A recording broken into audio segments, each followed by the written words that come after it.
Hello दोस्तों, नमस्कार। स्वागत है आपका हमारे चैनल पर। मैं आपका दोस्त ज्ञानचंद तिवारी स्वागत करता हूं आपका आपके अपने चैनल पर। दोस्तों, आज हम आपको हरी खाद के बारे में जानकारी देने वाले हैं। हरी खाद यानी ढैंचा यानी हरी खाद। हरी खाद एक ऐसी खाद जिसमें किसी प्रकार का केमिकल, किसी प्रकार का उर्वरक का उपयोग हम अपनी खेती के लिए नहीं करते हैं। आप ये देख सकते हैं कि हरी खाद यानी ढैंचा की फसल खड़ी हुई है और ये भी खड़ी हुई है। इधर भी ढैंचा की फसल पूर्ण रूप से खड़ी हुई है और अभी धान की रोपाई का समय हो चुका है, यानी जून का लास्ट पखवाड़ा और जुलाई का फर्स्ट पखवाड़ा दोनों साथ में है, यानी जून का भी लास्ट पखवाड़ा है आज चल रहा है, जिसमें आप ये देख सकते हैं ये ढैंचा की फसल इस प्लाट में बुआई की गई थी और अभी ये देखिए ट्रैक्टर इसको जुताई करके जा रहा है। आप ये देख सकते हैं कि कितना बेहतरीन तरीके से इस खेत में ढैंचा की फसल के लिए, धान की रोपाई के लिए ढैंचा की फसल को मिट्टी में एकदम से पाटा लगा दिया गया है। रोटावेटर की सहायता से इसकी जुताई कर दी गई है और इसमें सबसे अच्छी बात यह है कि आप ये देख सकते हैं जितनी बड़ी ये ढैंचा की फसल यहाँ पे खड़ी है उतनी ही बड़ी इस भी प्लाट में ढैंचा की फसल खड़ी हुई थी और जिसकी जुताई अभी पटा लगा कर की गई है। रोटावेटर से जुताई कर दी गई है जिस खेत की, और इसमें इसी प्लाट में कल धान की रोपाई होनी है। किसान भाइयों, अन्नदाता बंधुओं, आप ये देख लीजिए कि धान की रोपाई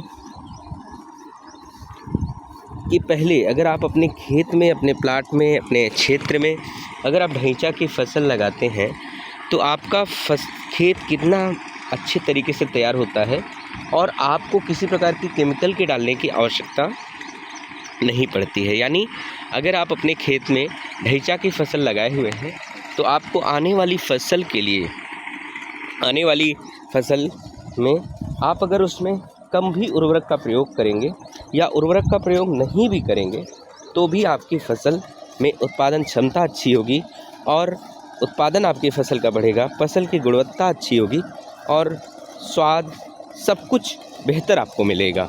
किसान भाइयों, अगर आप ढैंचा की फसल लगाए हुए हैं तो अब आप, अगर आपकी ढैंचा की फसल 2 से 2.5 फीट यानी 3 फीट की आसपास की हो गई है या आपकी फसल 40 से 50 दिन या 55 दिन की हो गई है तो आप अब इस अपने ढैंचा की फसल की आप जुताई कर सकते हैं और जुताई करने के बाद उसमें पाटा लगा के पानी लगा सकते हैं। जैसे इस प्लाट में पानी जिस तरीके से लगाया गया है उस तरीके से आप पानी लगा सकते हैं। इसके बाद आप धान की रोपाई कर सकते हैं और धान की रोपाई करते समय अगर आप किसी प्रकार के रसायन का उपयोग नहीं भी करेंगे तो भी इसमें सबसे अच्छी बात यह है कि जिस प्लाट में, जिस खेत में आप ढैंचा की फसल बुआई किए हैं और उसको पाटा लगाए हैं, उस प्लाट में आप, किसान भाइयों, आप विश्वास मानिए कि आपको खरपतवार कम मिलेंगे। पहला, एक तो खरपतवार कम होगा, दूसरा आपको कम से कम रसायन का उपयोग करना है, केमिकल का उपयोग कम से कम आप कर पाएंगे,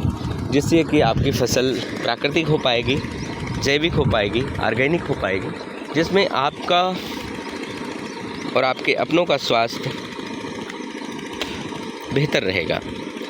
तो किसान भाइयों, ढैंचा की फसल आप लोग लगाएं और अपनी फसल को प्राकृतिक बनाएं, अपनी खेती को जैविक बनाएं, जिसके माध्यम से आपको अच्छा उत्पादन मिल सके।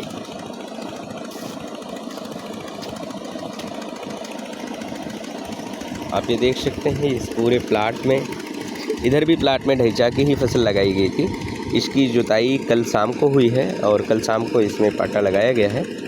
आप, सबसे अच्छी बात यह है किसान भाइयों, जिस खेत में आप ढैंचा की फसल लगाते हैं वो खेत की मिट्टी एकदम से काली हो जाती है और काली के साथ साथ उस खेत की मिट्टी में उर्वरक शक्ति मजबूत हो जाती है और उसकी उत्पादन क्षमता बढ़ जाती है। और मिट्टी अगर अच्छी होगी तो उत्पादन, फसल अच्छी होगी, अगर फसल अच्छी होगी तो उत्पादन अच्छा होगा। अगर रसायन का उपयोग कम होगा तो फसल जैविक होगी, प्राकृतिक होगी। अगर फसल जैविक और प्राकृतिक होगी तो आपका और आपके अपनों का स्वास्थ्य अच्छा होगा। तो किसान भाइयों, हम आपसे यही आग्रह करेंगे, यही निवेदन करेंगे कि आप अपने आने वाली फसल में ढैंचा की रोपाई अवश्य करें, ढैंचा की फसल अवश्य लगाएं, ढैंचा की बुआई अवश्य करें, हरी खाद की बुआई अवश्य करें, जिससे आपकी खेत में, आपके फसल में, आपके आने वाली फसल में उत्पादन अच्छा मिल सके और आपको अधिक से अधिक मुनाफा मिले। आशा करता हूँ ये जानकारी आपको अच्छी लगी होगी। अगर आपको ये जानकारी अच्छी लगी तो कृपया लाइक करें, कमेंट के माध्यम से आप सुझाव दें कि आप भारत के किस कोने से हमारा यह वीडियो देख रहे हैं। क्या आपने ढैंचा की फसल लगाई है? अगर आपने ढैंचा की फसल लगाई है तो फसल लगाने के बाद, उसके पाटा लगाने के बाद आपने किस फसल की बुआई की और कैसा रिजल्ट रहा।